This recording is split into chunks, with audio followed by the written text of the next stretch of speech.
What a time to be alive, because Berserk is here. As you can see by the smile on my face, I'm incredibly happy to see chapter 352 of Berserk out. Finally, a good translation just came out earlier this morning. Finally got around to reading it, and oh my god, I'm so glad to have this series back. Oh, because, as I said, I've said it many times, but just in case you're new to my channel, and this is your first Berserk video you've ever seen me make, Berserk is my favorite manga.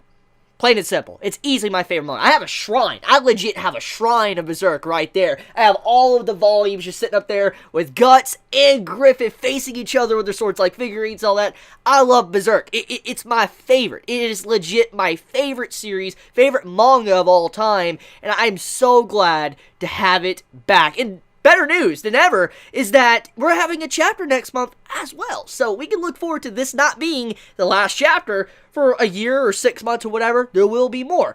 But there is something even better I've been hearing. Now, this could be inaccurate. This could just be a little whisper in the wind. But this is a rumor I have been hearing. And I kind of want to talk about this before I dive into the chapter. Now, like I said, what I'm about to say, take it with a grain of salt. Does not mean that it's going to happen. But it is a whisper I've been hearing in the wind.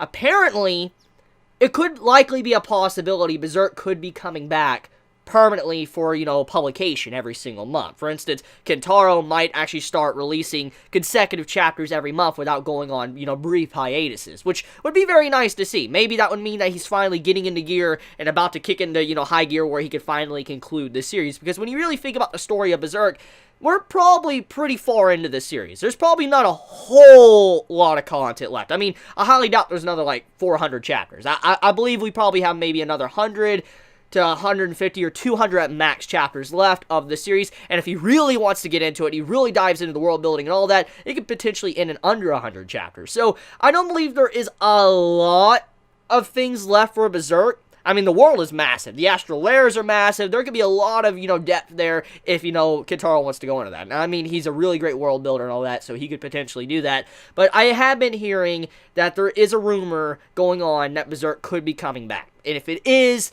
that truly makes me happy. But anyways, let's just be happy for what we got right now, because this just came out before Christmas, okay? This is a Christmas present, okay? I mean, I know many of you don't probably care about the holidays. I know there's many out there that either don't care or they don't even celebrate it, even if it, your family celebrates. I know there's many out there, and I understand that feeling. I understand, but even then, though, it's just, I'm glad to see it back. I'm glad to have Berserk here, because it always makes me smile just to see a new Berserk chapter out. Regardless of how short it is, or how it doesn't have a lot really going on, I'm just very happy to see it, because it's easily one of the best manga I have ever read. Anyways, getting right into it, this chapter, I think it only has 16 pages, and it's a very short chapter. Just to be completely honest, it's a short chapter. There's not a lot of progression, so to say, it wasn't massive. But at the same time, though, I'm not disappointed. I'm not unhappy with the chapter, because it's Berserk, okay? I'll be honest, I'm incredibly biased when it comes to Berserk. But, I mean, if you were looking forward to maybe having 30 or so pages, or having a whole lot of progression, then you might be a little bit disappointed with this chapter, because there wasn't a lot in this chapter. There wasn't, but it was still a fun chapter.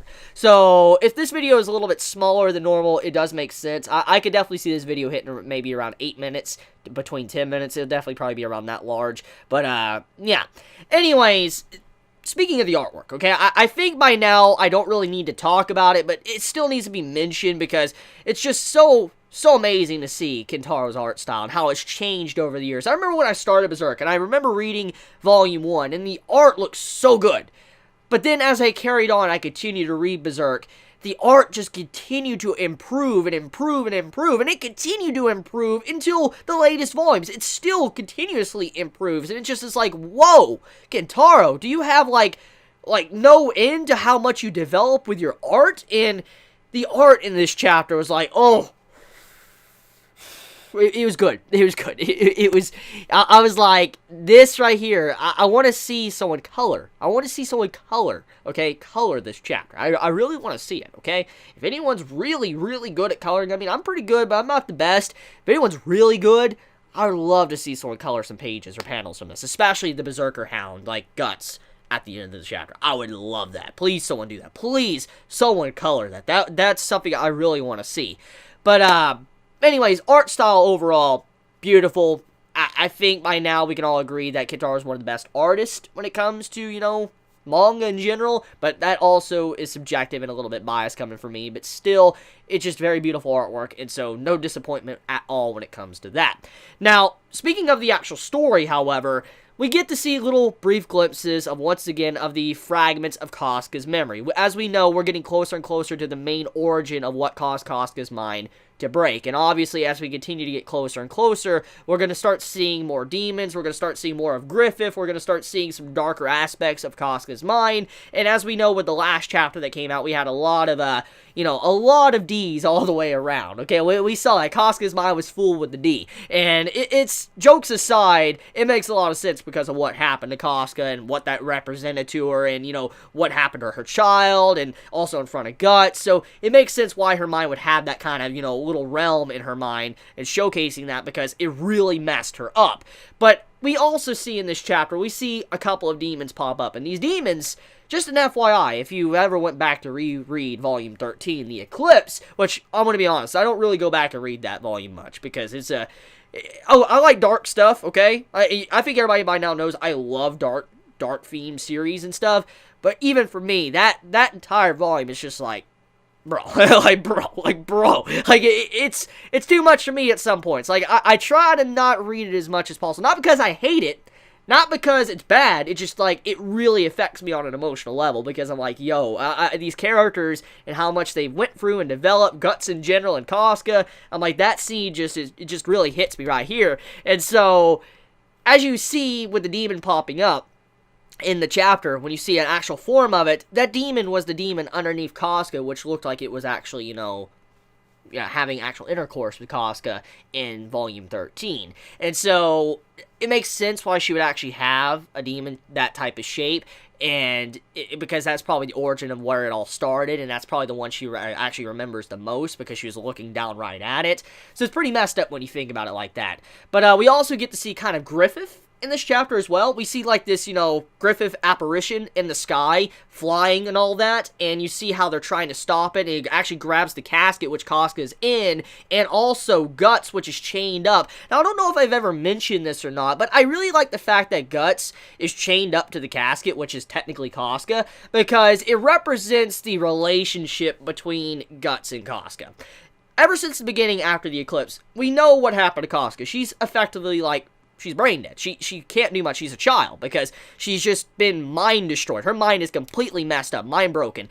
And Guts, ever since then, he's tried to protect her. He's went out of his way to help her out, make sure she's safe, and over time, he realized it was just too much for him to handle. He couldn't do it, and so eventually he had to rely on Farnese and, Serpico, Shudake, and all that. He had to rely on them just for he could be able to continue to move forward. He actually had to start relying on others, which was a big step for Guts' character, because he didn't want to have anyone. After everything he lost, he didn't want to have that loss, pain of loss ever again, so he separated himself from others. He isolated himself, but he couldn't stop himself from being around people because he needed them for he could have help with Kafka. And as we know, ever since he's had Kafka, it's kind of like she's been, no offense to Kafka fans or whatever, and you like Guts and Kafka's relationship, I like it too, but Kafka is effectively like a weight, like a 10-ton weight strapped to Guts, and he's having to drag it constantly on his back throughout the entire series. And I'm not putting down Kafka, it's just because of her condition and what she's been through, Guts has basically had weight on his shoulders he's constantly had to pull,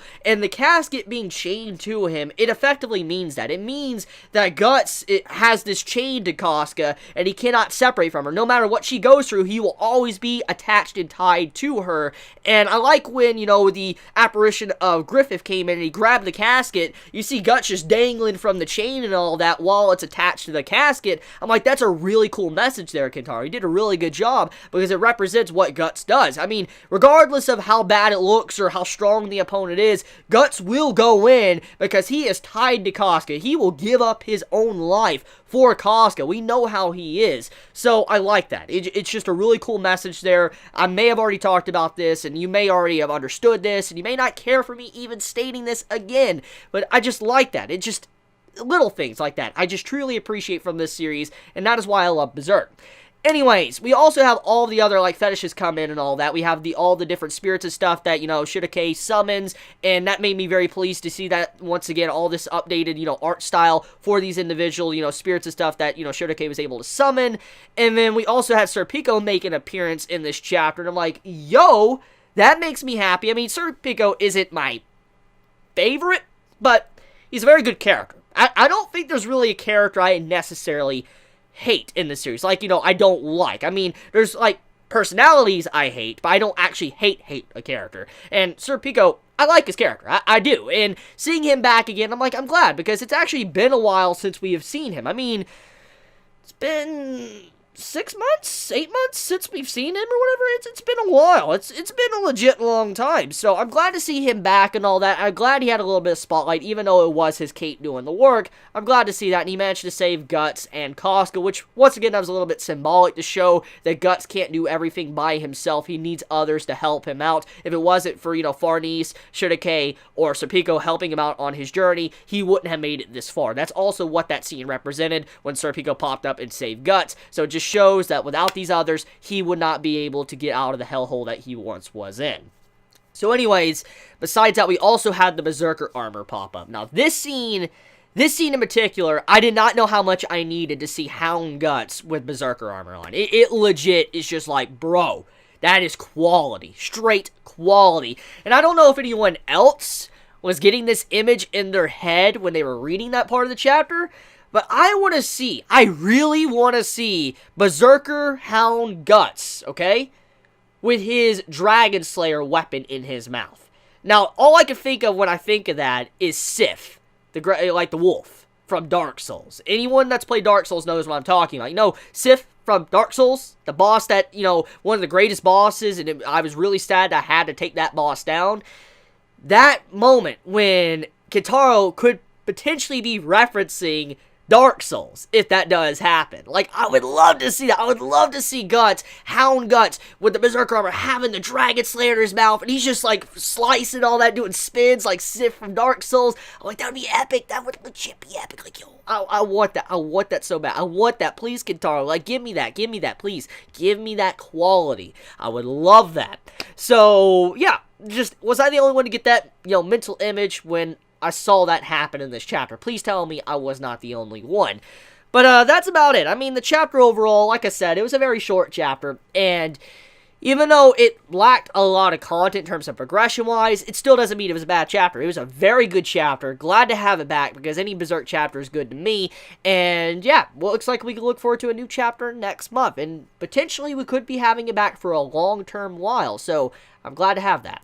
So let me know your thoughts in the comments below. If you enjoy my content, you know, please subscribe. If you like this video, please leave a like. And just a brief FYI, if you have noticed you haven't been getting notifications to when I upload videos, make sure to click the bell icon next to the subscribe button. Because for some reason, when you click the subscribe button, there's a lot of times now where you don't even get notified when someone uploads a video. And so if you're one of those individuals that notice I upload a video and you're not getting notified, click the bell icon. Now, however, even if you don't care personally about me and my content and all of that, at the very least, do that for other YouTubers that you do want to watch, because it also will help them out. You'll also get notified when they upload videos as well, so make sure to do that. So, I love you guys, happy holidays, and this is a great Christmas present, so please be safe.